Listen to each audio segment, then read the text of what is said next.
Hey guys, it's Katie at scrappinkaty.ctmh.com, and I have a couple of projects to share with you today featuring the So Many Smiles key from the Everyday Moments Cricut Collection, which is an exclusive Cricut cartridge from close to my heart.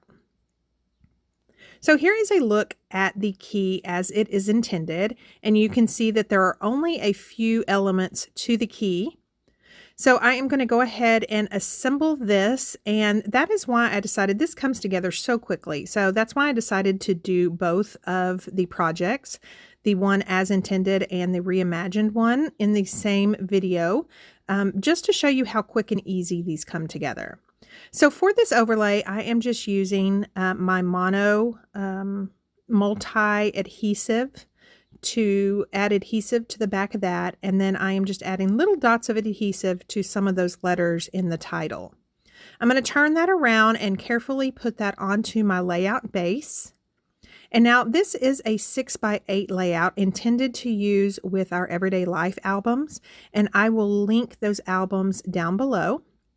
And I'm just cleaning up some of that spilled adhesive with a little bitty paintbrush. Now for the stars that go over this overlay, they are tiny. So I am just applying a dot of adhesive, making sure that there is not too much adhesive on there so I won't have a lot of leakage. And then I'm applying that those stars on top of that adhesive. Now my daughter does come in here in just a second, and I have employed her to put the stars on top for me, and then I just straighten them up for her. So there is a look at the base, and there's only a couple of more things to do. So for this mat, I am using some foam adhesive sheets for the back of that to kind of add some dimension, and then pulling out my T-ruler to make sure it is straight. And then there are a couple of more design elements. So this tab is the perfect size for a date. And then there is the cutest little, it's almost like a paper clip, and it's got a star cut out of the top of it.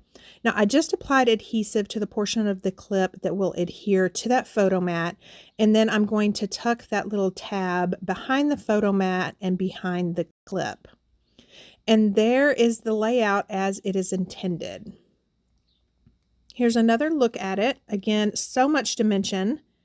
And this would be perfect for a baby book. Perfect title for that. So for my reimagined layout, I am going to make it a 12 by 12. And in Design Space, I use the contour feature to duplicate the image and then contour some of those little wispy lines. So there are two elements, I guess, that I ended up making, and I can't decide which one, so I'm going to put those both down and then decide on camera. So the first of which we're looking at, I kept the titles together, and then there's just a big space down below for the photo mats and then some journaling. I did cut some extra stars just by taking those overlay stars and resizing them. And then for the second one, I decided to separate the title as you see here. So I'm kind of liking that, but I'm just feeling that the layout needs something more. So I'm going to pull out some zip strips that I cut off of the Mix-In paper collection, and going to try that out. I end up I just don't like it. I know that it needs something, I just don't know what it is. So I'm really liking that wavy zip strip, so I've put it off to the side, and then I have decided to use the overlay with the titles together up at the top. So to adhere this down and make sure it is straight on my layout, I am going to use my Versa mat. Any ruler mat would work. And apply adhesive all over the bottom of this, and then use some liquid adhesive for the title. And this one I decided to use my liquid glass with my fine tip applicator. And then the reason I pulled out my Versa mat is this piece of cardstock measures 5.5 wide by 12 inches long.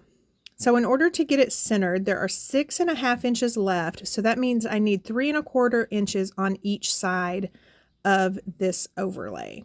So by pulling out my ruler mat, that made it really easy for me to lay it down and get it centered.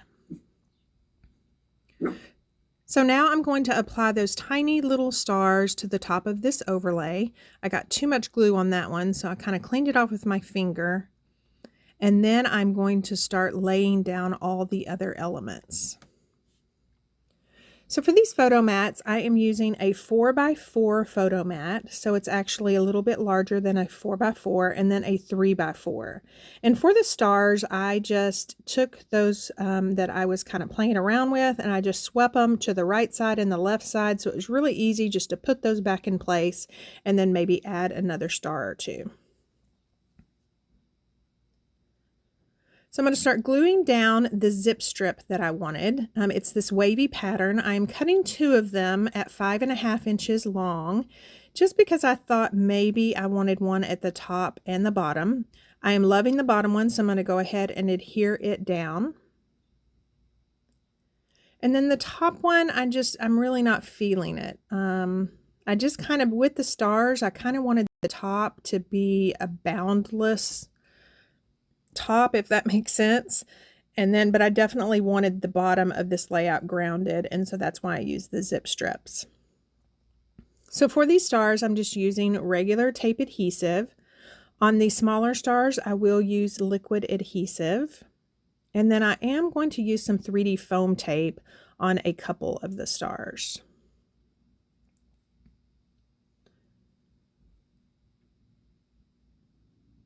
So this one, I am going to pull out our thin 3D foam tape and add a couple of strips to the back of that, making sure that there is no adhesive on the portion of the star that overlaps the photo mat. And then I'm going to pull out my T-ruler and my black journaling pen and add some journaling lines. Now this is one of the reasons why I chose this overlay over the other overlay that had the titles separated, because I definitely wanted to journal down at the bottom. So right there, I just added some clear shimmer brush to those tiniest stars, and then I am going to pull out the design elements and find a place for them. So for this tab, again, I am going to add a date, and then I am trying to find a place for that little clip. I'm kind of mad at myself because of that star that's cut out. I definitely wanted it over the Glacier cardstock, but because I didn't figure that design element into my project before I started adhering my stars down, it just never found a place. So I'm really going to try to make it work. I'm going to pull out another tab that I cut, and I'm going to adhere it together, thinking that maybe if I put that tab over on the left with that clip, it would look better. And I'm just not feeling it. So we're only going to have one tab, and then the paper clip did not make the cut. So I'm still thinking this layout needs something more, so I pulled out my journaling pen again, and I am just hand drawing some lines around the entire piece of that base. And I think that that is exactly what this layout needed. So again, these layouts can be used for a baby or anything really. I love that 6x8 would be a perfect mini album for a new baby, but you can use it for other children or maybe your spouse or anything like that. Again, all the design space work is done for you, and I will link that down below, as well as my Cricut affiliate link. Thank you so much for stopping by and watching. Please subscribe and sign up for notifications by clicking that little bell by the subscribe button. And don't forget to check out my other projects made using the Everyday Moments Cricut Collection exclusively from Close to My Heart.